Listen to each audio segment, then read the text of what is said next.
Well, good evening, YouTube. This is John with Go Mobile, and we are in the old Dodge. Me and my little daughter over there. Isn't she a cutie? But we gotta go pick up an engine, and hopefully this old girl's got it in it. And bring it to one of the other shops, one of the engines I pulled out. I gotta take it to another shop, and then it's a cleaner shop, rebuild it, make it right, and then I'll take it back and then reinstall it. But we'll keep you guys in some of the highlights on it, so you guys can kind of see, well, what we do with this old truck. There you go.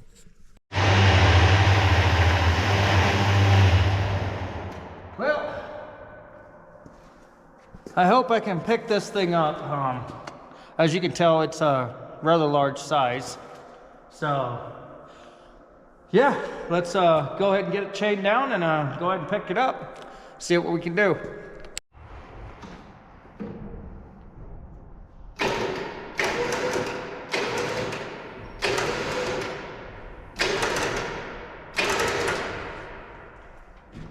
Well, I think that should do it.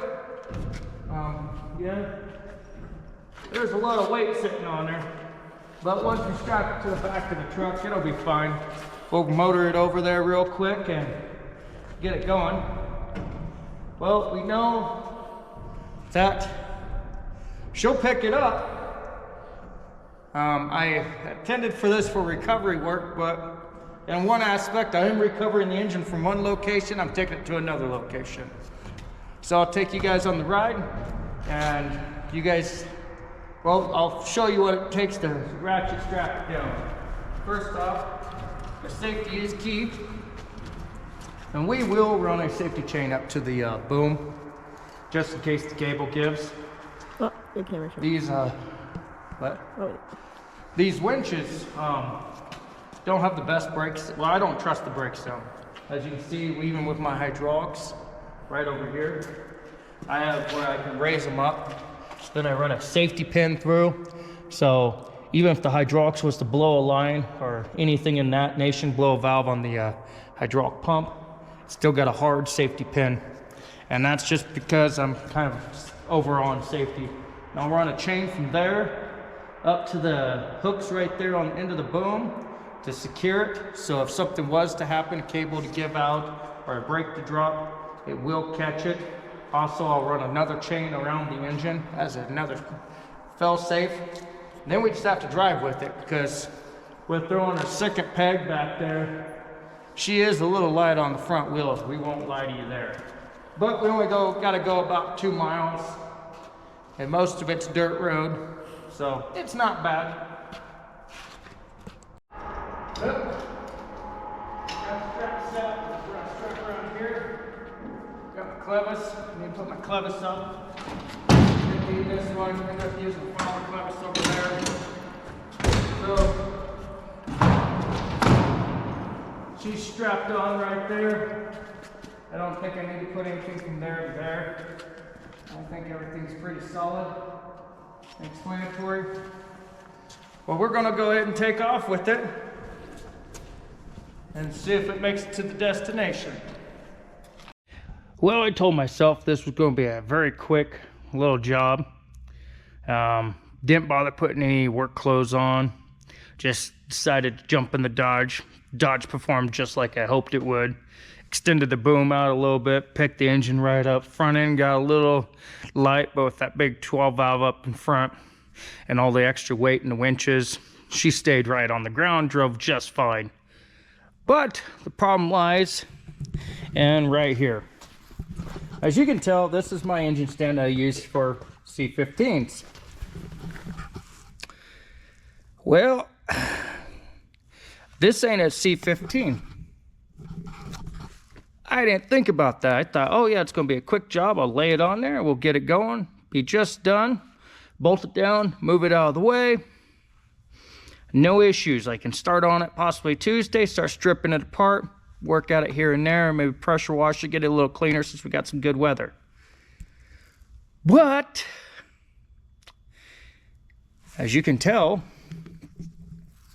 there is no way that's gonna fit back there if it's sitting right up there. No way at all. So I had to go back home and get my reinforcement. Because I'm gonna need metal working tools, I'm gonna need sawzalls, I'm gonna need drills, I'm gonna need grinders, I'm gonna need, well, the portable welder, because that happened.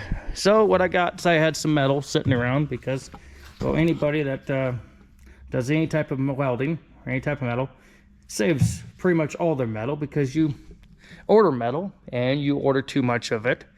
And I don't know if I do it on purpose or I just do it because I don't measure everything down. I just kind of sketch it down on a piece of paper and go, yeah, that's what I need. So I just randomly count, and then I come up with extra sections like that, which I'm not quite sure when I bought this, if I was buying it for the boom section, when I built the Dodge, or what it was for. All I know is I have it. And it's been sitting in the garage long enough that this was bare metal. So I've had it in there for about 3 to 5 years now, probably. So I'm going to cut it, make brackets, and make my engine stand more diverse. Now I got a feeling doing this, it's going to come back and bite me in the ass somewhere, because somewhere along the line, things ain't going to quite want to go together quite correctly. When I go stick a big engine in on them, I'll be cutting these back off. Which in that time, if I do that, I'll cut them, I'll set them up so you can bolt them back on. Because this International is about the same length as a Mac or an Axiforce or the Kitty C12, I believe it is. One of those, which ain't gonna hurt to be diverse on my engine stand. Well, it's on the stand. That's why I tried to start quite a few hours ago. But there we go. Just some basic, simple. I believe that's 1/4 inch angle iron. It's a 1/4 inch 2x3 or 2x4 angle iron with some 1/2 inch plates welded on the top of them. And then that is bolted to those plates, which is welded to that. It is, as you can see, not hanging off the back of the truck no more.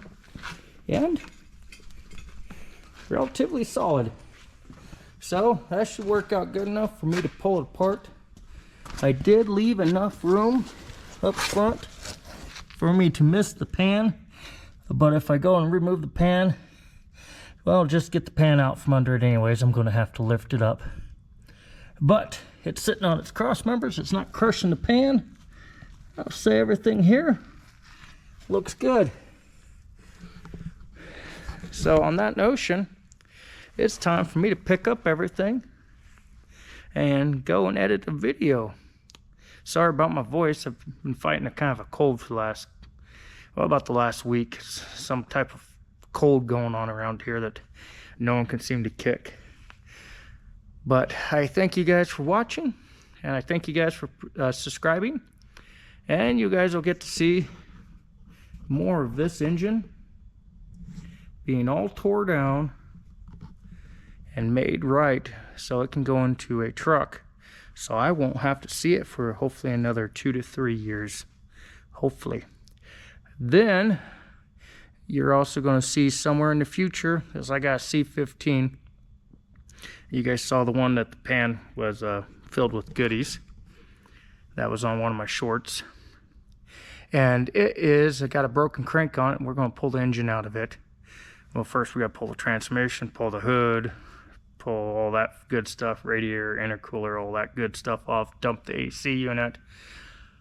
And then we can go into pulling it up and out of there, get it out of the hole it's in, get that out. And I'm kind of curious to see if my old service truck will lift a C15.